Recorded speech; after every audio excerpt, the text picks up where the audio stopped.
கரியவன் நிலவுலாவிய நீர்மொழி வேணியன் அழகில் சூரியன் அம்பலத்தாடுவான் மலர் சிலம்படி வாழ்க்கை வாங்குவோம்.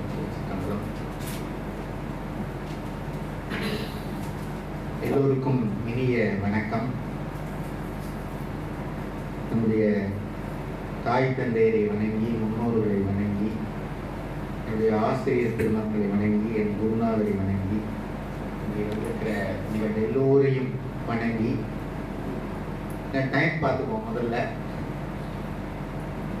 எல்லாருக்கும் பணிவான அன்பான வணக்கத்தை சொல்லி, இந்த இனிமையான கதை சொல்லலுக்கு வந்திருக்கிற ஒவ்வொருவரையும் வணங்கி நம்ம இப்போ நேரா, ஏன்னா இதுக்கு மேலே டைம் ரொம்ப குறைவுங்கிறதுனால, எங்களுடைய முதல்வர் குறிப்பிட்டதை போல இவர் ஒரு பாகம் தான் சொல்லுவாரா அப்படின்னா நான் முதல்ல அப்படிதான் நினைச்சிருந்தேன்.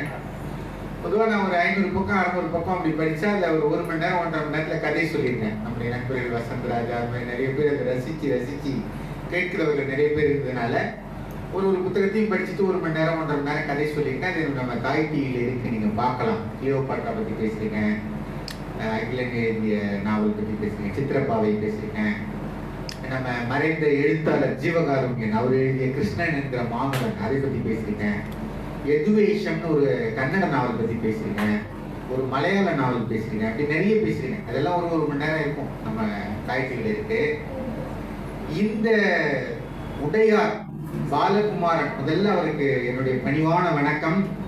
ஏன்னா இவ்வளோ பெரிய ஒரு அருமையான நாவலை, இந்த 6 பாகம் இந்த நாவல், ஒவ்வொன்றும் ஒரு 450 பக்கம், 400 பக்கம், 500 பக்கம், 530 பக்கம் அப்படின்னு 6 பாகங்க. ஒவ்வொன்றும் பெரிய பெரிய பக்கங்கள், ஏறத்தாழ 3000 பக்கங்கள். அதே ஒரு 15 நாள் அல்லது 20 நாளுக்குள்ள படித்து முடிக்கிற வாய்ப்பு எனக்கு கிடைச்சது. என் பணிகளுக்கு இடையில் வேகமாக சுவையாக இருந்ததாலும், நானும் ஒரு கோவில் கட்டுகிற பணியில் இருக்கிறேன் என்கிற காரணத்தினாலும் இறைவன் இந்த வாய்ப்பை எனக்கு கொடுத்தான் என்று நான் எண்ணிக்கொள்கிறேன். அந்த நூல் எனக்கு அப்படித்தான் கிடைத்தது என்று நான் எண்ணிக்கொண்டேன். இந்த தருணத்தில் அந்த நூல் எனக்கு கிடைக்க காரணமாக இருந்த திருமதி சாய் சுதா அவர்களுக்கு நான் நன்றி சொல்ல கடமைப்பட்டிருக்கிறேன். அவருடைய வீட்டில் தான் அந்த புக்கை நான் வாங்கினேன். அப்போ நான் அந்த புத்தகத்தை படிச்ச போது எனக்கு என்ன தோணுச்சுன்னா, ராஜராஜ சோழன் ஒரு மாமன்னன், அந்த மாமன்னனை இவ்வளவு கஷ்டப்பட்டு இந்த கோவிலை கட்டியிருக்கிறார் அப்படின்னு எண்ணுகிற போது, நான் நம்ம கஷ்டப்பட்டு கோயில் கட்டுறதுல ஒன்றும் பெரிய விஷயம் இல்லை அப்படின்னு என்னை நானே சமாதானப்படுத்திக் கொள்வதற்கு அதை நான் வாய்ப்பா எடுத்துக்கிட்டேன் அப்படின்னு நினைக்கலாம். அது சொல்லுவாங்க, அவர் மன்னர் எப்படி ஆயிட்டார் தெரியுமா, மன்னர் எவ்வளவு பெரிய ஆள், எவ்வளவு போர் புரிந்தவர், மாமன்னர். இப்ப என்னடானா எங்க போனாலும் போயிட்டு நான் ஒரு 15 வருடமாக இந்த கோயில் கட்ட போறேன், கோயில் கட்ட போறேன்னு போறவங்கலாம் சொல்லிட்டு இருக்காருன்னு அவரை பத்தி சொல்றாங்க. அப்படி சொல்லிக்கிற போது நான் இது எனக்கே சொன்னதாக எடுத்துக்கிட்டேன். நானும் ஒரு 15 வருஷமா எல்லாத்தையும் கோயில் கட்டுறேன்னு சொல்லிக்கிட்டே இருக்கிறேன். அப்போ இப்படி என்னை நான் அந்த ராஜராஜ சோழனுடைய வரலாறோடு பொருத்தி பார்த்து கொண்டேன். அதுவே எனக்கு ஒரு உந்து சக்தியாக அமைந்தது இந்த நாவலை நான் தொடர்ந்து படிப்பதற்கும் பயணிப்பதற்கும். இப்ப நம்ம இந்த கதவுகளை எல்லாம் இருக மூடுகிறோம். இது நெய்வேலி அல்ல, நீங்களும் இந்த நெய்வேலியில் இருந்து வந்திருக்கிற மனிதர்களும் அல்ல, நாம் யாருமே நெய்வேலியை சார்ந்தவர்களும் அல்ல. ஒரு 1000 வருஷத்துக்கு முன்னால் இருக்கிற அந்த பெருங்கதவை நாம் திறக்கிறோம். அப்படி திறந்தோம்னா நாம் எல்லோரும் ஒரு சோழ தேசத்துக்குள் பயணிக்கிறோம் அப்படி நினைச்சுக்கோங்க. ஒரு திரைப்படத்துக்கு போனா 2.5 மணி நேரம் உட்காந்து கதை கேட்டிருக்கோம், பார்க்குறோம். அது மாதிரி நினைச்சுக்கோங்க. எவ்வளவு நேரம் போகுது அப்படின்னு எனக்கு தெரியல, ஆனால் போகிற வரைக்கும் போட்டோம் அப்படிங்கிற ஒரு மனநிலையோடு தான் நானும் வந்திருக்கிறேன். இந்த நேரம் மிக மிக பத்தாது. எனக்கு ஒரு 500 பக்கத்துக்கு கதை சொன்னாலே 1.5 மணி நேரம் தேவைப்படும். நான் 3000 பக்கத்தை ஒரு 1.5 மணி நேரத்துக்குள்ள பேசலான்னு திட்டமிட்டு இருக்கிறேன். ஆகவே உங்கள் ஒத்துழைப்பு தான் என்னை உந்து சக்தியாக கொண்டு செல்ல வேண்டும் என்று எல்லாம் வல்ல அந்த இறை பெருமானை என் மனதை நிறுத்தி அந்த சோழ மண்டலத்துக்குள் நாம் புகுகிறோம். அந்த கதவு திறக்கிறது. நாம் ஒரு சோழ மண்டலத்துக்குள் ஒரு 1000 ஆண்டுகளுக்கு முன்னால் பிரவேசிக்கிறோம். அப்படி பிரவேசிச்சோம்னா ஒரு முதல் பாகம் 6 பாகம். நான் ஒரு பாகத்துக்கு ஒரு 2 மினிட்ஸ் பிரேக் கொடுத்து அப்படியே போயிட்டே இருக்கலாம்னு நினைக்கிறேன். அதனால இப்போ முதல் பாகம் திறக்குது. அது என்ன அப்படின்னா, ஒரு பெரிய ஆறு. அந்த ஆறுல ஒரு 6-7 பெண்கள் அப்படி வந்துட்டு இருக்காங்க ஒரு படகுல. அது மாதிரி 2 படகு அப்படி வந்துட்டு இருக்கு.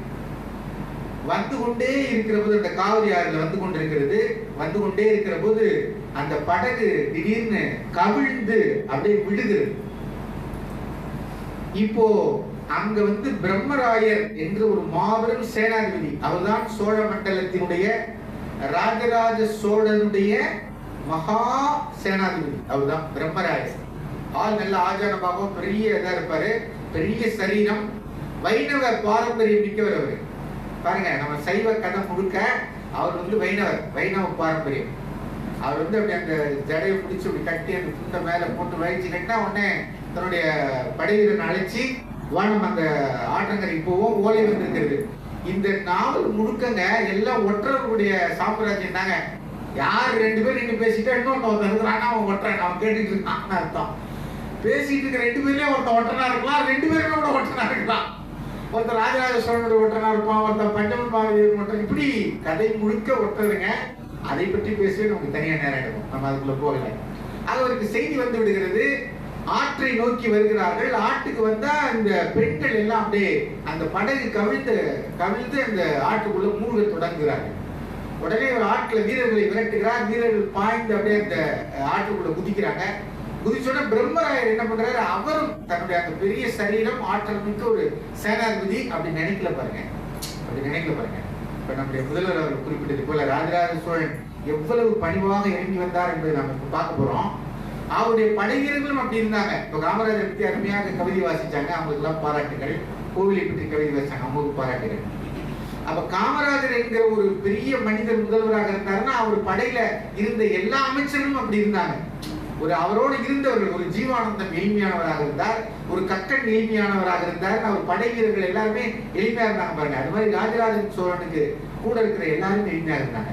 இந்த சேனாதிபதி தன்னுடைய அப்படியே ஆடையை வரிந்து கட்டி கொண்டு அவரும் அந்த குளத்துக்குள்ள குதிக்கிறார். அந்த ஆத்துல குதிச்சு ஒரு பெண் அப்படி டக்குன்னு, ஏன்னா எல்லாம் நீங்க அந்த பெண்கள் எல்லாம் இதாயிடுவாங்க போல, மூழ்கிடுவாங்க போல இருக்கு. அப்படி ஒரு ஆபத்தான ஒரு பெரு வெள்ளம் போகிறது. அதுல அவங்க சிக்கிட்டாங்கன்னா உயிர் விட்டுருவாங்களேன்னு சொல்லி பயந்து இவரும் உள்ள இறங்குறார். ஆளுக்கு ஒரு பால் இறங்கி இவர் ஒரு பெண்ணை கையை பிடித்து இழுக்கிறோன்னா அந்த பெண் பதறாங்க. பயப்படாத, என்னை இருக கட்டிக்கோள், இல்லைன்னா இந்த வெள்ளம் வந்து ரொம்ப மோசமானது, இழுத்துட்டு போயிடும், அதனால என்னை இருக கட்டிக்கொள்னு டக்குன்னு தன்னுடைய அந்த இன்னொரு ஒரு அந்த துண்டை எடுத்து அந்த பெண்ணை தன் முதுகோட சேர்த்து அப்படி இருக்க கட்டுறாரு. கட்டி அப்படியே நீந்துறாரு. இந்த காட்சிகள் எல்லாம் ரொம்ப அழகாக இருக்கிறது. அவங்க அப்படியே கொஞ்சம் கூச்ச சுபாவம் இருந்தாலும் வேற வழி இல்லை. உயிருக்கு முன்னாடி ஒரு ஆணை பிடித்து கொண்டு கரையேற வேண்டுமே அப்படின்னு வேற வழியே இல்லை. அப்படி அவங்க கரையேறாங்க. இவரோட அப்படி ஒரு 2, 3 பேர், 6 பேர், 7 பேர்னு கரை ஏற ஏற ஏற மேல வராங்க. ஒரு ஆச்சரியம் காத்திருக்கிறது. கடன்னு ஒரு 10 குதிரைகள் முன்னாடி வருது. பின்னாடி ஒருத்தர் வராரு. கடன்னு வந்தாங்க. இறங்குறாரு. யாருக்கும் தெரியல. யாருன்னு பார்த்தா ராஜராஜ சோழன் என்று அவரே வராரு. பாருங்க, செய்தி எங்க போயிருப்பாரு. இப்போ சேனாதிபதி பயப்படுறாரு. ஒரு சேனாதிபதி என்னடா இது, ஒரு பெண்கள், ஒரு 5-6 பெண்கள் ஒரு ஆத்துல வேற உள்ளத்துக்கு வந்து இறங்குறாங்க. இந்த விஷயத்தை தெரிந்து கொண்டு நாம வரோம் அப்படின்னா நமக்கு ஒரு செய்தி தெரிந்து வரோம். மன்னரே வருகிறார் என்றால் இதற்கு பின்னால் ஏதோ இருக்கிறது அப்படின்னு சேனாதிபதி யோசிக்கிறார். மன்னரே வர ராஜராஜரே சட குதிரையில இறங்குற நகர்றாரு. என்ன ஆச்சு அப்படிங்கிறாரு. உடனே இல்ல மண்ணா, காப்பாத்திட்டோம்ங்கிறாங்க. உடனே கூப்பிடுங்க அவங்க அப்படிங்கிறாரு. டக்கு அந்த பெண்கள் வராங்க. அந்த கிராமத்து மக்கள் அப்படியே ஆர்ப்பரிக்கிறாங்க. சோழம் அப்படின்னு கத்துறாங்க. ராஜராஜ சோழன் வாழ்வுன்னு கத்துறாங்க. அந்த இடமே பரபரப்போன்னு ஆகுது. வர்ணனையில ரொம்ப அழகா இருக்காருங்க. அவர் கடத்துக்கு நாம் வந்து தங்கத்தால் வைடூரியத்தால் காப்பிடலாம். பாலகுமாரனுடைய அவருடைய கடத்துக்கு இந்த மாதிரி வரிகள். ஆமா, அழகா அப்படி இதெல்லாம் சுத்தமிடலாம், அப்படி என்ன வேணா செய்யலாம், அப்படி ஒரு அழகாக எழுதியிருக்கிறார்கள். அப்போ அப்படி கத்துறாங்க. உடனே பெண்கள் கரையிடுறாங்க. ஒவ்வொருத்தரா மேலெல்லாம் கிழிஞ்சிருக்கு. அந்த முக்கள் குத்தி விடுகிறது. இது ரொம்ப இன்னும் டக்குன்னு போவோம், வேகமா போக வேண்டியிருக்கிறது. அப்போ வந்துடுறாங்க. உடனே இவர் ஒவ்வொருத்தரா என்ன அப்படின்னு கேட்டே இருக்காரு. உடனே அதுல ராஜராஜி அப்படின்னு ஒரு பெண், அவங்க தான் அந்த டீமுக்கு தலைமையான பெண். அவரை பாக்குறாரு. உடனே ராஜராஜன் வணங்குறாங்க. அவங்க உடனே அவரை தனியா மரத்தடி கூட்டு போறாங்க. டக்குன்னு ஒரு ஓலை எடுக்கிறாங்க. இடுப்புல இருந்து அவருக்கு கொடுக்குறாங்க. அவர் வாங்குறாரு. இதெல்லாம் சேனாதிபதி ஏற்கனவே பாக்குறாரு. ஓஹோ, இது எதுவும் பெரிய விஷயம். ஒரு மன்னரே வந்து இறங்கி இந்த வேலை பாக்குறாருன்னா இதுக்கு பின்னாடி வேற எதுவும் விஷயம் இருக்குன்னு அவரு அனுமானிக்கிறார். உடனே ரைட்டுங்களா, தங்க ஏற்பாடு பண்ணுங்க. வேற அப்படிங்கிறார். வேற நான் முக்கியமான வண்டி இப்பதான் ஆத்துல மாட்டிட்டு இருக்குன்னு சொல்றாங்க. ஐயோ என்னன்னா உடனே அவங்க கிட்ட வந்து சொல்றாங்க, அதில் தான் வரைபடங்கள் இருக்கிறது அப்படின்னா. அவ்வளவுதான் மன்னன் வந்து பதறிடுறாரு. என்னது பெண்களை காப்பாத்துறது விஷயமே இல்ல, வரைபடம் தாண்டா முக்கியம். நம்ம கூட சொல்லுவோம்ல, வண்டியில நிக்க வந்துட்டா வண்டி கொண்டு ஆகல இல்ல அப்படின்னு கேட்போம்ல. அது மாதிரி அவர் என்ன சொல்ற, இந்த பெண்களை காப்பாத்துறது இருக்கட்டும், வண்டியை காப்பாத்துறியாடா இன்னும் யாரும் அப்படின்னு கேட்பாரு. ஏன்னா வரைபடங்கள் அதில் தான் இருக்கிறதுன்றாங்க. உடனே கூப்பிட எல்லாரும் என்னன்னா, உடனே பனைமரங்கள், பெரிய பெரிய பனைமரம் எல்லாம் கட்டிட்டு வந்து போட்டு அந்த வண்டியை பெரிய பெரிய தாப்பு கயிற்று ஒரு 200 பேர் உள்ள இறங்குறான். ஏன்னா அரசன் இல்லையா, சொன்ன உடனே ஒரு 200 வீரர்கள் உள்ள இறங்கி அந்த வண்டியை போட்டு கட்டி அதை இழுத்தா உடஞ்சிக்க மாட்டாங்கிறான். நம்ம நேரமா தண்ணியில நிக்குது, இழுத்தா உடச்சிடும். இழுக்கிற வேலையில முழுசா கட்டு, முழுசா தூக்கு, எனக்கு அந்த வண்டி ஒண்ணு கூட மிஸ் ஆகும், மொத்தமா வெளில வரணுங்கிறாரு. உடனே கட்டி தூக்கி போட்டு அழகாக அந்த வண்டி அப்படியே தூக்கி வெளில கொண்டு வந்தா அந்த வண்டி உள்ள இருந்து எடுக்கிறாங்க. எடுத்தால் வரைபட்டாங்க பெட்டியில. அதுதான் தஞ்சை பெரிய கோவிலினுடைய முதல் அடிப்படை வரைபடம். அந்த பெண்கள் கொண்டு வந்திருக்காங்க. எங்க இருந்து எங்க வருது பாருங்க, காஞ்சிபுரம் பகுதியில இருந்து அந்த பெண்கள் எடுத்து வராங்க. அப்ப எவ்வளவு முக்கியமான பெண்கள் அந்த வரைபடத்தை எடுத்துக்கொண்டு இங்க உள்ள வருகிறார்கள் அப்படிங்கிற செய்தி. இதான் முதல் என்ட்ரி. அந்த தஞ்சை பெரிய கோவிலினுடைய அடிப்படை வரைபடங்கள் இந்த பெண்கள் கொண்டு வந்து உள்ள சேர்க்கிறாங்கிறதா முதல் செய்தி. நம்ம அதுக்கு மேல அது ரொம்ப விளக்கமா போவோம், அது போக மாட்டோம். உடனே தங்க வைக்கப்படுகிறார்கள், சாப்பாடு கொடுக்கப்படுகிறது, உபசரிக்கப்படுகிறார்கள். உடனே செய்தி டக்கு டக்கு டக்கு டக்குன்னு பரிமாறப்படுகிறது. இதுல ஒவ்வொருவருக்கும் ஓலை வருகிறது. யார் யாருக்கும் அந்த ஓலையை அவ கொடுக்குறா ஒவ்வொருத்தருக்காக. அவளே ஒரு பிரதமமான முக்கியமான நபராக உள்ள வர ராஜராஜ். இப்போ அடுத்த கட்டம் போகிறோம். கதை வேகமா போனது. அடுத்த கட்டம், அடுத்த காட்சி. இந்த தஞ்சை பெரிய கோயிலை கட்டுவதற்கு ராஜராஜனுக்கு மிகப்பெரிய உதவியாக இருந்தது அவருடைய ஒரு 3வது மனைவி என்று சொல்லக்கூடிய பஞ்சவன் மாதேவி. அந்த அம்மா தான் ராஜராஜ சோழனுடைய எல்லாமாக இருந்திருக்கிறார். அவருடைய சரிபாதியாக இருந்திருக்கிறார். கிளைமேக்ஸ்ல சொல்ல போறோம், நம்ம இந்த நீங்க 5 பாகம் கேட்கலாம் சரிதான், 6வது பாகம் கட்டாயமா கேட்டிருக்கேன் அப்படின்னா முழுசா இருக்குன்னு அர்த்தம். அதுல பஞ்சவன் மாதேவி எவ்வளவு முக்கியமானவள் ராஜராஜனுக்கு அப்படிங்கிற விஷயத்தை அங்கதான் பாக்குறோம். அப்படி பஞ்சவன் மாதேவி என்கிற அந்த பெண்மணி தான் ராஜராஜ சோழனுடைய முழுமையான அந்த கோவில் கட்டுகிற முழுமையான பணிக்கு துணை நிற்கிறாள். அவ எல்லா தொடக்கத்திலிருந்து அப்படிப்பட்ட பஞ்சவன் மாதேவி. இப்போ அந்த பஞ்சவன் மாதேவி வந்து இவரை வந்து அவர் யார் என்று சொன்னால், பஞ்சவன் மாதேவி ஒரு தேவரடியார். தேவரடியார் என்றால் அந்த காலத்தில் நடனமிட்டு கோவிலுக்காகவே தன்னை இறைவனிடையே ஒப்படைத்து விட்டு கோவில்கள் தோறும் நடனம் ஆடுகிற ஒரு பெண்மணி. அந்த பரம்பரையில் வந்தவள் பஞ்சவன் மாதேவி என்கிற அந்த மாதேவியார் வந்தவர். ராஜராஜ சோழன் அந்த பஞ்சவன் மாதேவியார ஒரு கட்டத்தில் சந்தித்து அவரை முறையாக திருமணம் செய்து அரண்மனைக்கும் அழைத்து வந்து விடுகிறார். அரண்மனைக்கு அழைத்து வந்து எல்லாத்தையும் அறிமுகப்படுத்தி அப்படி அவரை ஒரு பட்ட மகிழ்ச்சியாக உருவாக்கி அப்படி வைத்துக் கொள்கிறார். அதை பார்த்து இவருக்கு முன்னால் இருக்கிற உலக மகாதேவி போன்றவர்கள் எல்லாம், வானமாதேவி போன்றவர்கள் எல்லாம் பொறாமைப்படுகிற அளவுக்கு பஞ்சவன் மாதேவி வந்து இவரோட துணையா நிக்கிறாங்க. அப்போ செம்பியன் மாதேவி என்கிற இவருடைய ஒரு பாட்டியார், வயசானவங்க. அந்த அம்மா வந்து ஒரு அந்தப்புறத்தில் எல்லாரும் ஒரு 100 பெண்கள் அமர்ந்திருக்கிற ஒரு அந்தப்புறம். அந்த அந்தப்புறத்துல எல்லாரும் இருக்கிற போது பஞ்சவன் மாதேவியை பார்த்து கேட்கிறாங்க, நீ வந்து என்னுடைய பேரன் ராஜராஜ சோழனை எதை காட்டி மயக்கினாய் அப்படின்னு கேட்டுறாங்க. உடனே அவங்க பஞ்சவன் மாதேவி வந்து இப்படி கேட்டுட்டாங்களேன்னு எல்லாரும் 100 பேரும் அப்படியே பதறி நிற்கிற போது இவர்கள் சொல்கிறார்கள், நான் எதை காட்டி மயக்கினேன் என்பதை உங்களுக்கு தெரிவிக்கட்டுமா அப்படிங்கிறார்.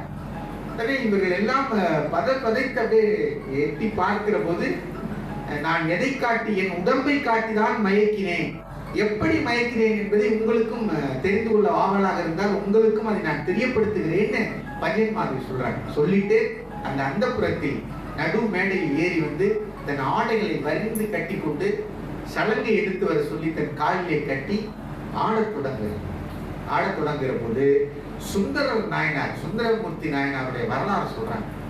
சுந்தரமூர்த்தி நாயனார் பறவையாரை சந்தித்தது, காதல் கொண்டது, இருவரும் இறைவனுடைய சம்மதத்தோடு திருமணம் செய்தது, சங்கிலி நாச்சியார் சொல்லி அந்த சுந்தர பெருமானுடைய வரலாறை எல்லாம் சொல்லி ஒருவரை ஒருவர் எப்படியெல்லாம் நேசித்தார்கள் என்று சொல்லி இறைவனே இவருக்கு அந்த உத்தரவு கொடுத்தார் என்று சொல்லி அப்படி அதை அப்படியே நாட்டியமாக ஆடி காட்டுகிற போது அந்த பெண்கள் எல்லாம் அப்படியே நெகிழ்ந்து போறாங்க. நெகிழ்ந்து போயிட்டு இப்படித்தான் அம்மா. செல்போன் ஏதாவது ஆஃப் பண்ணி நான் இது போட்டுருங்க, சைலண்ட்ல போட்டுருங்க. இப்படித்தானம்மா நான் ராஜராஜ சோழனை ஆட்கொண்டேன். இதை பார்த்துதான் இந்த சுந்தரமூர்த்தியினுடைய வரலாறை கேட்டுத்தான் இந்த பாடல்களை எல்லாம், தேவார பாடல்களை எல்லாம் நான் பாடி காட்டினேன், ஆடி காட்டினேன்.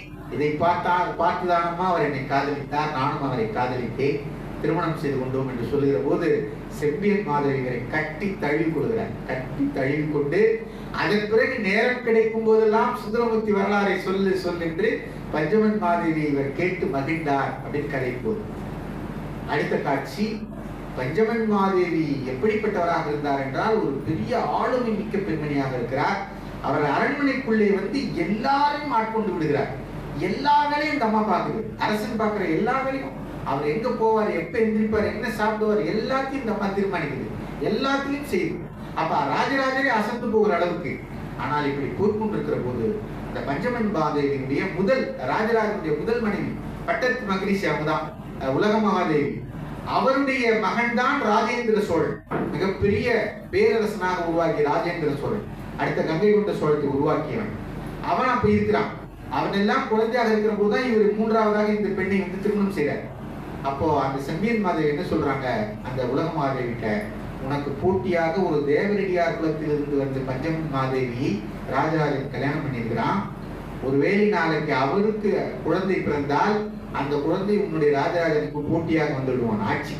ஏற்கனவே நிறைய நம்மள்கிட்ட சோழ சாம்ராஜ்யத்துல சண்டைலாம் நடந்துட்டுதான் ஓஞ்சி நிம்மதியா இருக்கிறோம்.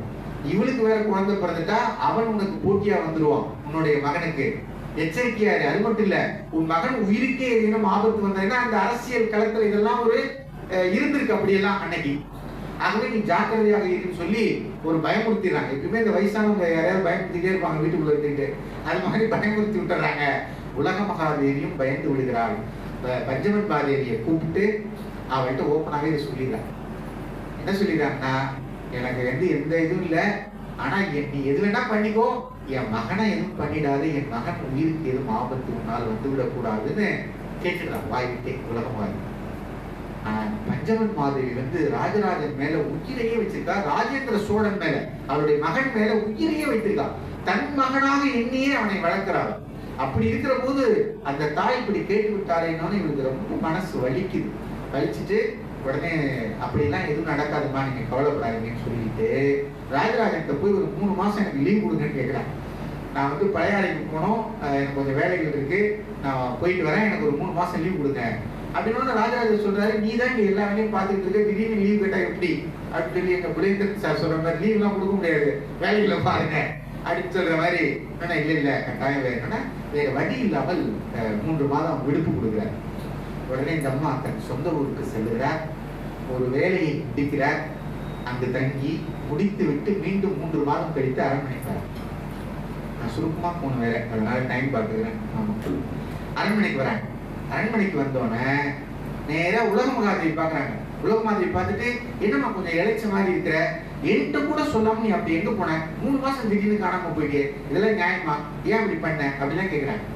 உடனே அவங்க கையை பிடித்து கொண்டு, உங்கள் மன நிம்மதிக்காக தான் நான் போயிட்டு வந்தேன் அப்படின்னா. என்னுடைய மன நிம்மதிக்காகவா அப்படின்னா, என்னதான் செஞ்சுட்டு வந்த அப்படின்னா, நீங்கள் எனக்கு ஒரு சத்தியம் செய்தால் நான் என்ன செஞ்சுட்டு வந்தேன்றத சொல்றேன் அப்படிங்கிறேன். என்ன சத்தியம் கேட்கிறேன். இல்லை நீங்க முதல்ல சத்தியம் பண்ணுங்க, அப்புறம் நான் சொல்றேன் அப்படிங்கிறா. உடனே சரி சத்தியம் நான் யாரையும் சொல்ல மாட்டேன்னு அவர் சொல்கிறாள். நான் 3 மாதம் ஊருக்கு போய் என்னுடைய மருத்துவரை வர வைத்து அவர் மூலமாக சில மூலிகை மருத்துவங்களை எடுத்துக்கொண்டு என் கர்ப்பப்பையை மரணாக்கி கொண்டேன். இனி எனக்கு குழந்தையை பிறக்காது சொல்லிட்டு, நீங்கள் வருத்தப்பட வேண்டாம். 1, எனக்கு குழந்தை பிறக்காது. 2, ராஜேந்திரனை என் மகனாகவே நான் நினைக்கிறேன். நீங்கள் எனக்கு ஒரு அனுமதி தர வேண்டும். அவன் என்னை அம்மா என்றே எப்போதும் அழைக்கும்படி நீங்கள் பார்த்துக் கொள்ள வேண்டும்னு சொல்லி முடிச்சோன்ன உலக மாதேவி ஓன்னு அழுகுறாங்க. அப்படியே அவங்க அப்படியே நெஞ்சில் அடித்து கொண்டு ஓ என்று அழுகிறாங்க. அழுது அந்த குற்ற உணர்ச்சி, ஐயோ நீ என்னை இவ்வளவு பெரிய பாவியாக்கிட்ட, என்னை இவ்வளவு பெரிய கொடுமைக்காரி ஆக்கிட்டியே, இந்த வரலாற்றின் முன்னாடி என்னை இப்படி ஒரு பாவியா நிறுத்திட்டியே, நீ ஒரு தாய்மை அடையக்கூடாது என்றோ, நீ குழந்தை பெற்றுக் கொள்ளக்கூடாது என்றோ நான் விரும்பவே இல்லை. என்ன போய் இவ்வளோ பெரிய பாவியாக்கிட்டே நீ சொல்லி அழுதுட்டு அப்படியே பஞ்சமன் மாதேவியுடைய காலில் விழுறாங்க. காலில் விழுந்து அவங்க கட்டி பிடிக்கிறாங்க. இவங்க அவங்க தூக்கி எடுத்து இருவரும் கட்டி பிடித்து கொண்டு அழுகிறாங்க. அழுகிறோன்னா அந்த காட்சி ரொம்ப உருக்கமா இருக்கு. ரொம்ப மனதை தைக்குது பாருங்க. ஒரு அரச குடும்பத்துக்குள்ள எந்த மாதிரியான தியாகங்களை எல்லாம் பெண்கள் செய்ய வேண்டி இருக்கிறது என்பதை வரலாறு பதிவு செய்திருக்கிறது என்பதை பாலகுமாரன் ரொம்ப அழகா அந்த இடத்துல நம்ம நெகிழ வைக்கிறார். அந்த தருணத்திலிருந்து உலகமகாதேவி பஞ்சமன் மாதேவி அவங்க சாப்பிட்டாங்களான்னு கேட்காம இந்த அம்மா சாப்பிடுறது இல்லை. அவங்க தூங்க போயிட்டாங்களான்னு கேட்காம இவங்க தூங்க போறது இல்லை. இவர்களுக்கு எந்த பரிசு பொருள் வந்தாலும் அதை பஞ்சமன் மாதேவியோடு பகிர்ந்து கொள்ளாமல் இவங்கள் இருந்ததே இல்லை. அப்படி ரொம்ப நெருக்கமாயிடுறாங்க. இப்படி அந்த அரண்மனையில் இருக்கிற ஒவ்வொருவரையும் ஒவ்வொரு விஷயத்தால இவங்க கட்டி போட்டுடுறாங்க. ஒரு கட்டத்துல ராஜராஜ சோழன் சொல்றாரு, நீ என்னை மயக்கினாய் சரி, அது எனக்கு தெரியும். என் மனைவியையும் மயக்கி விட்டாயே எப்படி என்று தெரியவில்லைங்கிற அப்படி சொல்லுகிற அளவுக்கு நீ செம்பியன் மாதிரி எங்க அம்மா அப்பா பாட்டியை பாத்துக்கிற, என்னுடைய மனைவிகள் கூட எல்லாம் இருக்கிற, எல்லாரும் கூட இருக்கிற, நீ என்ன கண்டிப்பா மாட்டியா அப்படின்னு கேட்கிறாரு ஒரு கட்டத்துல ராஜராஜ சோழன். அப்ப பஞ்சமன் மாதிரி சொல்றாங்க, இவர்கள் யாரும் உங்களை தொந்தரவு செய்யாமல் பார்த்துக் கொள்கிறேனே அது போதாதா அப்படின்னு கேட்கிறார். அந்த அளவுக்கு அப்படி நெருக்கமாக இவர்கள் போகிறார்கள். பஞ்சமன் மாதேவியுடைய கதாபாத்திரம் அவ்வளவு வலிமையாக இவர்கள் பதிவிட்டார். இப்ப நம்ம அடுத்த கட்டத்துக்கு போவோம். இப்போ கருவூர் தேவர் என்கிற ஒரு மகா ஞானி. கருவூர் தேவர் நம்முடைய சித்தர், நம்ம எல்லாருக்கும் தெரியும். இந்த 6 பாகத்திலையுங்க கருவூர் தேவரை பற்றி ஒரு பெரும் ஞானி அவரை பற்றி சொல்லிக்கொண்டே இருக்கிறார். அவர் ஒரு குருநாதர். ராஜராஜ சோழனுக்கு மிக பெரும் குரு என்றால் அது கருவூர் தேவர். அவர் உள்ள வந்தாருன்னா அவர் வணங்குறாங்க. கருவூர் தேவர் உள்ள வராரு. இங்க பிரம்மராயர் பெரிய சேனாதிபதி வைணவர். கருவூர் தேவர் உள்ள வருகிற போது அவரை நெடுஞ்சான் கிடையாக விழுந்து வணங்குறார். இவர் பெரிய சரீரங்க, 6 அடி உயரத்துக்கு நல்ல ஆதாரமாகவும் இருக்கிறவர். யோசிச்சு பாருங்க, கருவூர் தேவர் ஒல்லியான தேகம், நல்ல உயர நெடுன்னு இருக்கிறாரு. வெள்ளை தாடி, வெள்ளை முடி, அப்படி ஒரு ஞானி மாதிரி இருப்பாரு. அவர் முன்னாடி இந்த பிரம்மதேவர் 12 முறை விழுந்து இருக்கிறாருங்க. எத்தனை முறைங்க? 12 முறை. நெடுஞ்சான் கிடையாது. உடனே கருவூர் தேவர் பிடிச்சு நிறுத்தி, ஏன் இப்படி செய்றீங்க, போக விடுங்க என்னன்னா பிரம்மராயர் சொல்றாரு, இல்லை இது வைணவ சம்பிரதாயத்தின் முறை. இது மகா குருவை, ஞானியை, பெரிய அந்த ஞானிகளை பார்க்கிற போது, ஆசான்களை பார்க்கிற போது 12 முறை நெடுஞ்சான் கிடையாது விழுந்து வணங்க வேண்டும் என்பது வைணவ மரபு. அதன்படி நான் உங்களை வணங்குகிறேன் குருதேவாங்கிற அவருடைய புல்லரிச்சு போய் ஒரு தூக்கி நிறுத்துறாருன்னு வச்சுங்களேன். அப்படி போகிறது. இப்போ இவர் இங்க கோவில் கட்டுகிற வேலையில் மும்முரமாக இருக்கிறார். வரைபடங்கள் வந்து விடுகிறது. பஞ்சமன் மாதேவி உட்பட, பிரம்மதேவர் உட்பட எல்லாரும் இதுல ஆர்வமாக இருக்கிறார்கள். இப்ப ராஜராஜ சோழன் ஒரு பஞ்சமன் மாதேவிக்கும் பிரம்மதேவருக்கும் ஒரு ஓலை அனுப்பியிருக்கான் ராஜஸ்ரீ மூலமா. என்னன்னா, அரசருக்கு ஏன் இந்த வேலை கேட்காம இவர் என்ன சாதாரண கோயில் கட்டுறாரா, இன்னமும் 10 பனைமர உயரம்ங்கிறாங்க, 12 பனைமர உயரம்ங்கிறாங்க. எவ்வளவு பேர் தேவைப்படும், இதெல்லாம் தேவை அரசருக்கு இந்த நேரத்துல. சோழ மண்டலம் இப்பதான் இவ்வளவு பெருசா விரிவடைந்திருக்கிறது. நமக்கு எதிரிகளால் ஆபத்துகள் இன்னும் குறைந்தபாடில்லை. இந்த நேரத்துல மன்னன் இந்த கோயில் கட்டுற வேலை செய்யணுமான்னு ஓலை எழுதுறான் ராஜராஜ சோழனை பற்றி ராஜேந்திர சோழன் எழுதுறான். ஆனாலும் மன்னர் கட்டுகிற இந்த வேலைக்கு நிறைய ஆட்கள் தேவைன்னு சொன்னாங்க. நான் ஒரு 10,000 வீரர்களை அனுப்பி வைக்கிறேன். இந்த வீரர்கள் யார் தெரியுங்களாங்க? இவர்கள் போய் அந்த சாளுக்கியம், மேலை சாளுக்கியம், பாண்டிய தேசம், சேர தேசம்னு போய் சண்டைட்டாங்க பாருங்க. அதுல அடிமைகளாக அந்த வீரர்களை பிடிச்சு வச்சாங்க பாருங்க. அந்த வீரர்களை எல்லாம் ஒரு 10,000 வீரர்களை நான் முதல் கட்டமாக அனுப்புகிறேன். இவருடைய கோவில் பணிக்கு வேலை செய்யுது. ஏன்னா அவ்வளவு பெரிய வேலை அவர் எடுத்திருக்கிறார். நிறைய ஆள் தேவைப்படுது. எல்லா ஊர்களில் இருந்தும் தேவரடியார்கள், பெண்மணிகள், ஒரு நூற்றுக்கணக்கான, ஆயிரக்கணக்கான பேர் வராங்க தஞ்சையை நோக்கி. ஒருபுறம் இப்படி வீரர்கள் வராங்க, சிற்பிகள், நூற்றுக்கணக்கான பேர் சிற்பிகள் வராங்க தஞ்சையை நோக்கி. எல்லாருக்கும் தங்குமிடம், எல்லாருக்கும் உணவு. எப்படி இருக்கு பாருங்க. சோழ மண்டலம் சோறுடைத்து அப்படின்னு சொல்லுவது போல இல்ல. மாடு கட்டி போரடித்தால் மாலாது சென்னன் என்று ஆணை கட்டி போரடிக்கும் அழகான தென்மதுரை என்று சொன்னதை போல, சோழ மண்டலம் சோறுடைத்து என்று பேசியதை போல இவ்வளவு ஆயிரக்கணக்கான பேர் ராஜராஜ சோழன் உள்ள வர வைக்கிறார். எல்லாருக்கும் தங்க வைக்கிறார், வீடு கட்டி கொடுக்குறார், சாப்பாடு போடுறார். அப்படி போகுதுங்க கதை. அப்படி போகிற போது இவன் சொல்றான், ஒரு 10,000 வீரர்கள் நான் அனுப்பி வைக்கிறேன்னு பஞ்சமன் மாதேவிக்கு ஓலை கொடுத்து அனுப்புறார். ஒரு 10,000 வீரர்கள் நான் அனுப்புகிறேன், பார்த்துக் கொள்ளுங்கன்னு ஓலை வந்து சேருகிறது. இப்படி போகுதுங்க. இப்படி போகிற போது ராஜராஜ சோழன் தன்னுடைய அரசிகளை எல்லாம் ஒரு 18 அரசிகள்னு சொல்றாங்க, 18 மனைவிகள்னு சொல்றாங்க. அந்த முக்கியமானவர்களே ஒரு 3-4 பேர் எல்லாரையும் அழைத்து ஒரு 20-30 பேர் பெண்களை எல்லாம் அமர வைத்து அவர்களிடத்தில் தான் கோயில் கட்டிய கதையை சொல்றார் ராஜராஜ சோழன். யோசிப்பாங்க எப்படி இருக்கும். நான் ஏன் கோயில் கட்ட போறேன், என்னக்காக கோயில் கட்ட போறேன்னு அந்த அரசியல்கிட்டலாம் சொல்றாரு. ஒவ்வொரு அரசியலும் ஒவ்வொரு ஊர்களில் இருந்து வந்தவர்கள் அவங்களுக்குலாம் சொல்றாரு. அப்படி சொல்லுகிற போது கண்ணப்ப நாயனார் கதை சொல்றாரு.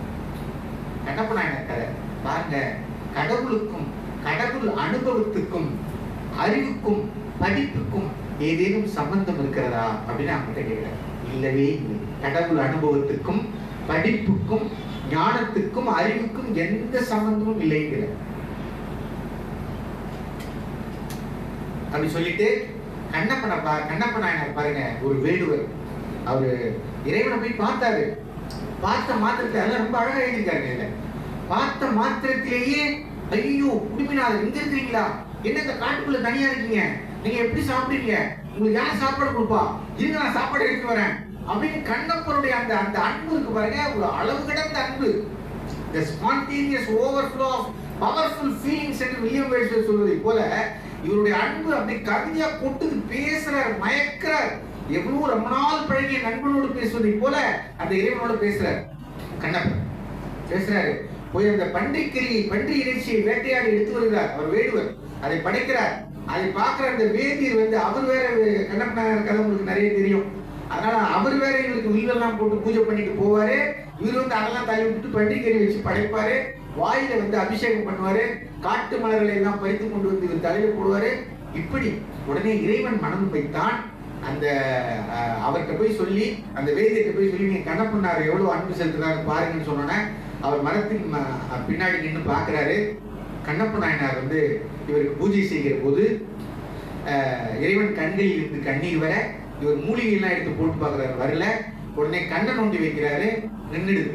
முதல்ல கண்தானம் செய்து தொடங்கி வைத்தவர் கண்ணப்ப நாயனார் அப்படின்னு நம்ம பார்க்கிறோம். உடனே எடுத்து வைக்கிறாரு, நின்றுடுது.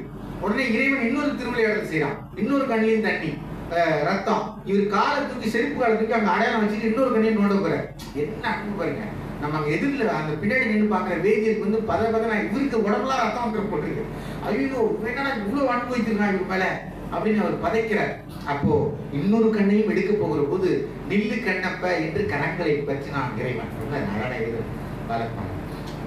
அப்ப சொல்லிட்டு அதனால்தான் நாலாரில் கண்ணிடந்து அப்ப வல்லேனே நான் இனி சென்று ஆளாவது எப்படியோ காலத்தை அப்பறிக்கேன்னு சொல்லுகிற அந்த பாடல் எல்லாம் சொல்லிட்டு இப்ப ராஜராஜன் கேட்கிறான், கடவுள் ஞானத்துக்கும் அனுபவத்துக்கும் படிப்புக்கும் என்ன சம்பந்தம் இருக்கிறது? எல்லோரும் இந்த ஊரும் உலகமும் இறைவனை தேடி தேடி தேடி கோவில் கோவிலாக போய் கும்பிட்டு கொண்டிருக்கிறது. ஆனால் எதுவுமே அறியாத ஒரு கண்ணப்பனுடைய அன்புக்கு இறைவன் இறங்கி அவன் கரங்களை பிடித்தான். இதுவல்லவா ஆன்மீகம், இதுவல்லவா ஞானம், இதையல்லவா நாம் சைவ மதம் பேசுகிறது. அப்படிப்பட்ட ஈசனுக்கு நான் கோயில் கட்டுகிறேன் என்றான். அப்போ இறைவன் எவ்வளவு உயரமானவன், அவனுக்கு ஒரு உயரமா கோயில் கட்ட வேணாமா? அதனால்தான் இதுவரை இல்லாத உயரமான கோயிலை நான் கட்டுகிறேன். நீங்கள் எல்லாம் அரசிகள், பல நாடுகளை சேர்ந்தவர்கள், உங்களிடம் நான் விண்ணப்பித்துக் கொள்கிறேன்னு கையெடுத்து கொண்டு வணங்குறாங்க. அந்த அரசிகளை எல்லாம் வேண்டுகோள் விடுக்கிறேன், உங்களால் முடிந்த பொன்னை பொருளை இந்த கோவில் கட்டுவதற்கு உங்களுடைய தந்தைகளிடம் சொல்லி, உங்கள் நாட்டிடம் சொல்லி எனக்கு உதவுங்கள்னு சொல்லி இதை நான் வேண்டுகோளாக வைக்கிறேன்னு கரம் குவித்து வேண்டுறாங்க. எல்லா அரசியலும் அப்படியே எந்திரிச்சு ஓடு கத்துறாங்க. மன்னா நீங்க ஆணையிட்டாலே போதும், ஏன் இப்படி நீங்க இவ்வளவு நெகிழ்ச்சியா பேசுறீங்க, ஏன் இப்படி வேண்டி விரும்பி கேட்குறீங்க அப்படின்னு அவங்க எல்லாம் பதைத்து போறாங்க. இல்லை, வேறு ஏதேனும் விஷயமாக இருந்தால் நான் கட்டளையிட்டிருப்பேன். இது இறைவனுடைய காரியம், இது என்னுடைய காரியம் அல்ல, என்னை இறைவன் ஒரு கருவியாக பயன்படுத்துகிறான் அப்படின்னு சொல்லி, ஆகவே இந்த பெருங்காரியத்துக்கு நீங்கள் எல்லாம் உதவ வேண்டும். அவர் ரொம்ப பணிவா பேசுறார். இந்த இடம் ஒரு மாமன்னன் இவ்வளவு பணிவாக பேச வேண்டுமா அப்படின்னு நமக்கு தோன்றுகிறது. அப்போ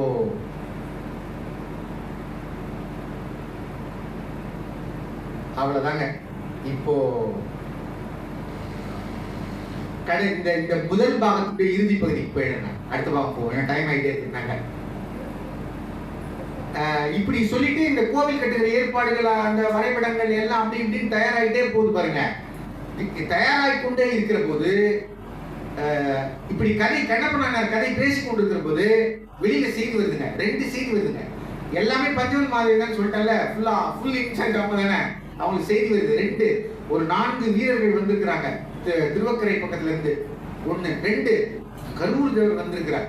உடனே இவ 2 பேரையும் அழைச்சி உட்கார வச்சுட்டு மன்னன்ட்ட போய் செய்தி சொல்றார், கரூர் தேவர் வந்திருக்கிறார், 4 வீரர்கள் வந்திருக்காங்க சொல்லிட்டு இவன் நேரம் கிட்ட கீழே இறங்கி வந்து கரூர் தேவரை நெடுஞ்சான் கிடையாது விழுந்து வணங்கி எந்திரிச்சோன்னு கரூர் தேவர் சொல்றாரு, அரசன் என்ன செய்து கொண்டிருக்கிறார். அரசன் வந்து இந்த மாதிரி அரசிகளோடு கதை சொல்லிக் கொண்டிருக்கிறார் அப்படின்னு சொல்றாங்க. கதை சொல்லிக் கொண்டிருக்கிறார் அப்படின்னு சொல்றாங்க. நல்லது, விரைவாக கீழே வர சொல்லி கிளம்பி அப்படிங்கிறது. உடனே இவங்க பாக்குறாங்க, பின்னாடி இந்த 4 வீரர்கள் நிற்கிறாங்க. இவ கௌரவ தேவர் சொல்றாரு, அந்த வீரர்களை பின்னால் பார்த்து கொள்ளலாம், நான் சொல்லுவதை செய் அப்படிங்கிறார். உடனே பஞ்சமர் குருதேவரே அவர் தான், கரூர் தேவர் சொல்லிட்டு மாற்று பேச்சுக்கு இடம் கிடையாது. உடனே உள்ள போறாங்க, கரூர் தேவர் வந்திருக்கிறார் வாங்க பண்ணானா அவன் திடீர்னு எந்திரிச்சு ஓடிடுறான். உங்களை கிளம்பி தயாராக வர சொன்னார் அப்படிங்கிறாங்க. உடனே டக்குன்னு போறான், உடனே தண்ணியில குளிப்பாடுறாங்க, டக்குன்னு அவனுக்கு அந்த அருமையான இதெல்லாம் எடுத்து போடுறாங்க, அவருக்கு இதை வைக்கிறாங்க, அந்த பொட்டு வைக்கிறாங்க, அந்த வாசனை திரவியங்களை பூசுறாங்க. 10 நிமிஷம் இருக்க இறங்கி வரான். இதுன்னு இறங்கி வந்தோடனே உடனே குளிக்கல, உடம்பெல்லாம் இது பண்ணிட்டு வரான். உடனே கீழே இறங்கி வந்தோடனே கரூர் ராஜராஜா தயாரா இருப்பியா வா போலாம் அப்படிங்கிறார். எங்க குருதேவா அப்படின்னு கேட்கிறார். வா உன்னோட கோயிலுக்கு இப்பயே அடிக்கல் நாட்டி வேற ஆரம்பிக்கலாம். அவன் அப்படியே தகச்சு போறான், என்னடா இது அப்படின்னு. நான் இன்னும் குளிக்க கூட இல்லை அப்படிங்கிறான். அவனை நான் இன்னும் குளிக்க கூட இல்லைங்கிறான். இப்போது என்ன செய்து கொண்டிருந்தேன் அப்படின்னா, நான் அரசியார்களோடு கதை சொல்லி கொண்டிருந்தேன், அதனால குளிக்க வேணாம், அரசியார்களோடு இருந்தேனேங்கிற. யார் பற்றி கதை சொல்லி கொண்டிருந்தாய் அப்படிங்கிற. கண்ணப்ப நாயனார் கதை சொல்லி கொண்டிருந்தேன். நீ 1000 முறை குளித்ததற்கு சமணம் வாழ கூட இல்ல, கண்ணப்ப நாயனார் கதை சொல்லிட்டு இருந்திருக்க. நீ மனைவிகளோடு கொஞ்சி குழாவை கொண்டு இல்ல, கண்ணப்ப நாயனார் கதை சொல்லிட்டு இருந்திருக்க. நீ 1000 முறை குளித்ததுக்கு சமானம் வா என்னோட அப்படின்னு கை பிடிச்சிட்டு போறாரு. உடனே இவரு சொன்ன உடனே வேலை வெளி டக்கு டக்கு டக்குன்னு பஞ்சமன் மாதிரி அப்படியே கண்ணு அசைவுதான். உடனே வீரர்கள் சரசரசரன்னு எல்லாம் இறங்குறாங்க. ராஜராஜ சோழரும் கரூர் தேவரும் கோயிலுக்கு அடிக்கல் நாட்டுகிறார்கள். செய்தி வெளியில போகுது. திமுன்னு அப்படியே ஊரே டக்கு டக்கு டக்கு டக்குன்னு எல்லாம் தோரணம் கட்டுறோம், பட்டாசு வெடிக்கிறாங்க, மாதிரி டப்பு டப்பு டப்புன்னு வீரர்கள் திறகுகிறார்கள் மைதானத்துக்கு. ஏற்கனவே மைதானம் தயாரா இருக்கு. முன்னாடி சிற்பி பெருந்தச்சர் வேலை செஞ்சுட்டு இருக்காரு. அவரு ராஜராஜ பெருந்தச்சர் அவர் பேரு. அவர் வேலை செஞ்சுட்டு இருக்காரு. 100கணக்கான பேர் வேலை செஞ்சு எல்லாம் தயார் நிலையில இருக்கிறாங்க. அந்த அடிக்கோல் வந்து எப்பன்னு தயார் இருக்கிற போது இவர் திடீர்னு இறங்கிட்டார் உள்ள. உடனே வராரு, டக்குன்னு அடிக்கோலிட்டு அப்படிங்கிறார். உடனே எல்லாரும் அவங்க மனைவிகள் எல்லாம் வர, அந்த இவர்கள் தேவாரம் பாட, வேதியர்கள் மந்திரங்கள் முழங்க, டக்குன்னு கடைக்கால் அந்த கல்லை நிறுவி அந்த கடைக்கால் பெருவிழா நடந்தது. உடனே நடந்தோட ரொம்ப உள்ளம் குளிர்ந்து போயிடுறாங்க எல்லாரும். இப்போ வந்து சொல்றாரு கரூர் தேவர் வந்து பஞ்சவனை கூப்பிட்டு, இனி ராஜராஜன் அந்த வீரர்களை சந்திக்கட்டும் அழைக்கிறார். ஏன்னா இவருக்கு எல்லாத்தையும் ஞானி கரூர் தேவர். இப்ப அந்த வீரர்கள் வந்து தான் கையில் வைத்திருக்கிற ஈட்டி தலைகளாக பிடிக்கிறாங்க. அப்படி பிடித்தால் ஏதோ துக்க செய்தி என்றார். உடனே என்ன துக்க செய்தி அப்படின்னு பார்த்தா, செம்பியன் மாதேவியார் வந்து சொர்க்கம் சிவலோகம் அடைந்து விட்டார், இறந்து விட்டார் செய்தி. செம்பியன் மாதேவி அவங்க திருவக்கரையில் அமர்ந்து அந்த திருவக்கரை காளி, அந்த காளி அந்த செம்பியன் மாலை விட்டு நிறைய சொல்லிப்போய் நிறைய கோவில்களை சோழ மண்டலத்தில் நிறைய கோவில்களை கட்டி அதுக்கெல்லாம் வந்து நிறைய நிபந்தங்கள் கொடுத்து பல கோயில்களை கட்டளையாக மாற்றியவர் செம்பியன் மாதேவி. 6 மன்னர்களை உருவாக காரணமாக இருந்தவர் செம்பியன் மாதேவி. ஒரு பெரும் பெரும் ஆள். அவங்க மறைவு உடனே ராஜராஜ சோழன் திகைச்சிருவான். ஒரு கோவிலுக்கு இப்பதான் வந்து அடிக்கல் நாட்டுறோம், உடனே ஒரு துக்க செய்தி. குருதேவா நான் என்ன செய்யட்டும் அப்படின்னு கருதேவரை பார்த்து கேட்கிறான். கரூர் தேவர் சொல்றாரு, ஒன்றும் செய்யாத, நீ வாட்டு போய் அந்த அம்மாவுக்கு ஈமக்கிற அங்க போய் செய்யி, பெருந்தச்சர் கூப்பிட்டு நீ வேலையை ஆரம்பிட்டு போயிட்டே இருக்க. அழகான காட்சி. அப்படியே முதல் பகுதி நிறைவடைகிறது. முதல் பாகம் முற்றிட்டு